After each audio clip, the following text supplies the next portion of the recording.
can be. Micah Parsons does not appear to be any closer to a contract extension, and that could mean anything. Jerry Jones says he believes that he and Parsons came to an agreement on the framework of a deal in March. There have been no talks since. They're 2 weeks from Philadelphia. Here's their coach, Brian Schottenheimer, talking about his team's preparation without the star pass rusher. Does it make it harder to scheme a game plan, though, as a head coach without one of your top players? No, because I think at the end of the day, we feel like Mike is going to be out there when we can line up against Philadelphia here in 15 days or whatever it is. And, so no, the answer is, yeah, I feel good about that, yeah. Without a contract extension? I feel good that Mike is going to be out there against the Philadelphia Eagles. So, D-Wood, you played for Brian Schottenheimer, obviously, in New York. He waited a long time to be a head coach, and here he is 2 weeks before his first season. And this is what he's dealing with. And you don't feel optimistic that we will see Micah on the field 2 weeks from tonight? I do not. Everyone has been saying that this contract negotiation is different. It's been different from Dak Prescott. It's been different from CeeDee Lamb, from Trayvon Diggs. And we're seeing it play out in real time. I don't know what type of, backdoor agreement that him and Jerry Jones has been talking about, but that's not how you do business. And Michael Parsons hasn't practiced all preseason. And so we are now 2 weeks away from the opening game against the Philadelphia Eagles. There is absolutely no way in the world, if you're not practicing, that you, as Michael Parsons, can go out there and step foot on that football field. So where does this go, Nick? And we've talked about this so much. We all understand the circumstances. The Cowboy holdouts and the deals they wind up striking usually feel performative. That, I think, is what you mean when you say this one feels different. This one feels like it is personal. It has gotten personal. You have negotiated with Jerry Jones. You're one of the few people that I can talk to that you've sat in a room just with him, right? And the collective bargaining agreement and all that kind of stuff. He's mad. He feels as though he's been done wrong. So how does this thing end happily? I'm struggling to figure that out. Well, the thing with the negotiations that I participated in, Jerry Jones, was the people that he hated the most were other owners. So we didn't have to be on the other end of his ire. In this situation, though, I think the fact that it's so public and it's two guys and it's very prideful, that I think that's the risky part. When you start getting emotions into this, things can be kind of unpredictable. I lean on the side of what always kind of happens is the players end up playing. They want to play football, they want to get paid, but if there's a situation, they look to press the leverage that they have, but they eventually end up playing.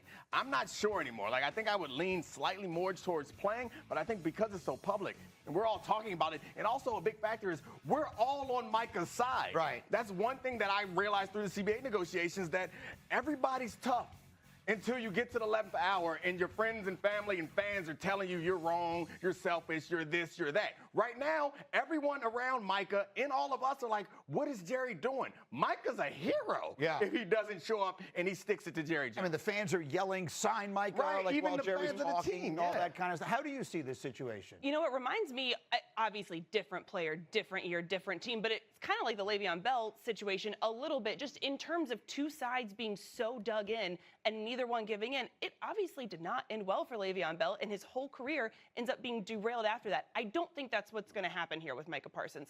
The thing, though, that I keep going back to is I do appreciate the way that Shotty handled that, and I know that there is something to be said for sticking up for your player in a setting like that, but what Jerry wants is a soap opera. He wants a reality TV show. Somebody's got to be the adult in the room and de-escalate the situation. And from my extensive research watching reality TV just for this moment, I can tell you that terrible reality TV is when the conversation happens off camera and you have to retell it later and it's awkward and stilted. That they need to have bad reality TV, not so bad you can't stop watching, so bad that it's boring, so that maybe tempers can die down.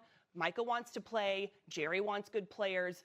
Let's let this settle. But how do you settle in 14 days? I tend to agree with you in most normal situations, but Dallas isn't a normal situation. No. I actually would encourage Shotty to go out there and be firm on the side of Micah Parsons.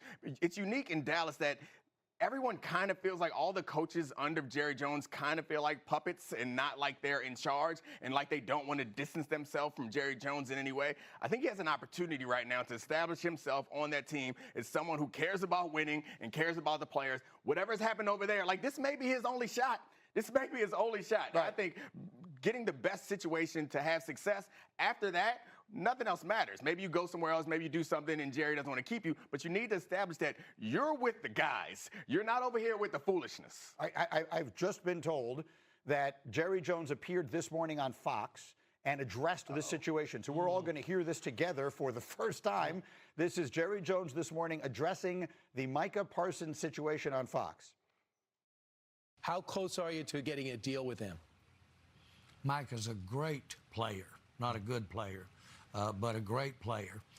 He knows more than anyone that it's a team thing. And so I know everybody's tired of hearing this, but you've got to put this puzzle together so that you can have some other people out there playing with Michael. That's the art of the deal, and that's why we're trying to get done. And we're trying to make this thing work. But we have all the appreciation in the world for what he can mean to the years ahead. We're proud to have him. All right. What?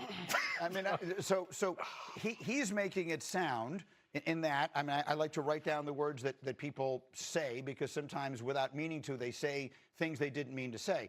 When he's talking about that, he sounds like he's trying to make a deal that will not break the bank, for lack of a better word.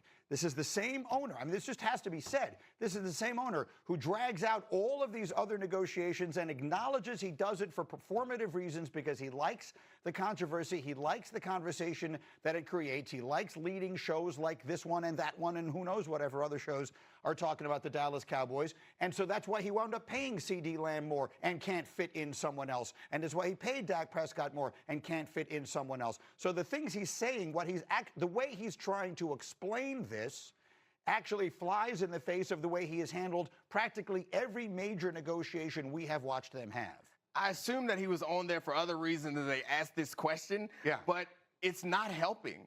Like, none of this helps. Why would you go to other platforms, big platforms that aren't even sports platforms, to say something that other than, I'm willing to do whatever Michael wants. He's the best player in football. I'm going to pay him. Like, how is this helping push this forward in any way? He's continuing to negotiate in public on platforms that don't even talk about sports. Right. But that's what that's what he likes. Right. Do you want to win? It's the Cowboys' brand. Do you want to win? But yeah. Or do you want attention? I guess what I'm not sure what doesn't he have like there's a documentary about him, right? So he's probably on there promoting that or something. I don't know. I'm just guessing what it might be. You're right. He probably did not just decide to go on Fox and Friends to talk about the documentary is better than what I assume. So I don't know what it is. The point of the matter is he's on there. They asked him their question, and his answer seems to bear no resemblance to what we think is actually going on here, right? He didn't get into, well, we thought we had a deal, we had a conversation, all the stuff that we think is really what's holding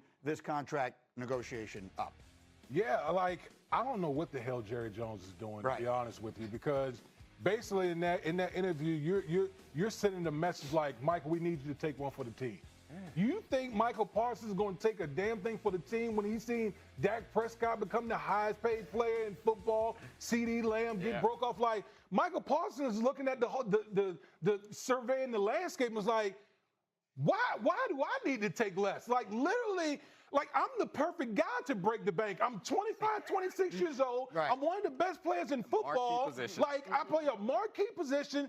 There's no way in the world that you're going to go on national television and going to talk about the team and insinuate that I need to take less. Go ahead, bro. You know what it reminds me of? A couple of years ago at owners' meetings, Jerry was trying to explain something, and he was trying to draw a picture of it, and it ended up just being scribbles and loops and went all over the place. Like, he just contradicts himself constantly because he can't help himself in a situation like this. But it's like all of a sudden, now you have budget cuts, now you can't pay for it, now you can't pay it. I tend to dismiss the idea of, like, distractions for a team generally because, like, everyone has life and they get over it. But I do wonder what the conversations are in a locker room amongst players when this is the guy who represents you. Like, it's clear that this team is being run differently than the rest of them. No, tell me that. Okay, now talk to me about, this specific situation. They draft him, they develop him. There are some things he does that drive me a little crazy, like the podcast and his ranking quarterbacks. But generally speaking, there's been no problems. His development has been he's been the dream situation. And now we're not going to pay him, or we're going to make this really complicated. How do the guys in the locker room see that? What do you think of me? What am I going to do? And also, it's like, I think just more immediately is we know how short NFL players' careers are, and we know how fickle it is. We're looking at this like, This matters for me. If I'm a cornerback, my job is made easier. I'm going to make more money if Mike is out there. If I'm on the offense, if Micah creates turnovers, we're going to be better. Why are you making my job more difficult at a situation where you don't have to? Like, I get it when you're fighting over something that I think is worth fighting over, but he's a Hall of Fame level player who's available for a contract. Give him $1 more than the other guy in his position. That's what we've been doing. Why are we not doing it now?